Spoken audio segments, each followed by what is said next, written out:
Sveiki atvykę į mūsų antrąją pamoką, skirtą pažinti vieną ryškiausių šiandienos technologinių proveržių – generatyvinį dirbtinį intelektą. Ši pamoka yra skirta tiek jaunimui, tiek mokytojams ir truks apie 1,5 valandos. Šiandien kalbėsime apie generatyvinį dirbtinį intelektą, vieną iš galingiausių ir sparčiausiai besivystančių dirbtinio intelekto sričių, kuri šiandien keičia kūrybą, mokymasi ir darbą. Kodėl svarbu suprasti generatyvinį dirbtinį intelektą? Todėl, kad ši technologija daro poveikį beveik kiekvienai mūsų gyvenimo sričiai.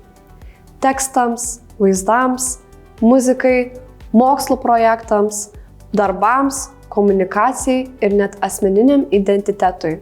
Šios pamokos tikslas – padėti suprasti, kaip generatyvinis dirbtinis intelektas kuria informaciją, kaip modeliai apdoroja tekstą, kaip sukuria nuotraukas, kodėl kartais klysta ir kodėl gali atrodyti tokie protingi. Šiandien sužinosite, kaip veikia kalbos modeliai, kaip dirbtinis intelektas sukuria vaizdus, kas yra difuzijos modeliai, kokį vaidmenį vaidina duomenis, kas sukelia dirbtinio intelekto haliucinacijas ir kaip atskirti tikrą turinį nuo dirbtinio intelekto sukurtų.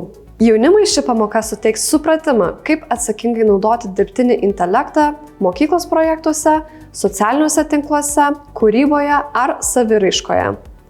Mokytojams ši pamoka suteiks metodinius įrankius, kaip aiškiai paaiškinti dirbtinio intelekto veikimą mokiniams ir kaip integruoti dirbtinį intelektą į pamokas saugiai ir atsakingai. Generatyvinis dirbtinis intelektas tai dirbtinio intelekto rūšis, gebantis sukurti naują turinį, tekstą, nuotraukas, muziką, vaizdo įrašus. Jis neturi sąmonės ar emocijų, tik prognozuoja labiausiai tikėtiną atsakymą pagal matytus duomenis. Pamatysite pavyzdžių iš įvairių įrankių – ChatGPT, Midjourney, DALL-E, Runway, ElevenLabs.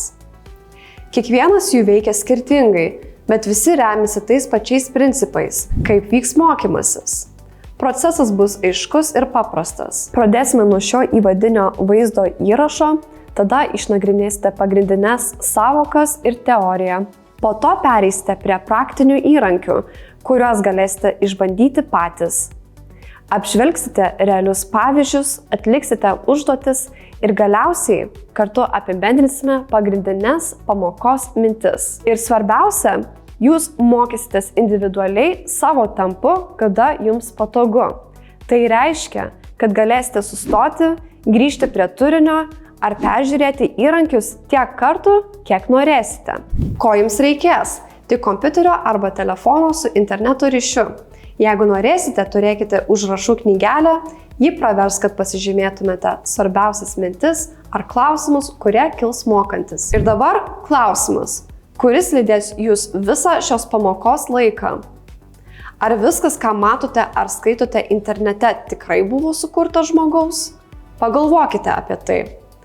Atsakymą ir būdus, kaip atskirti turinį, atrasite šios pamokos metu.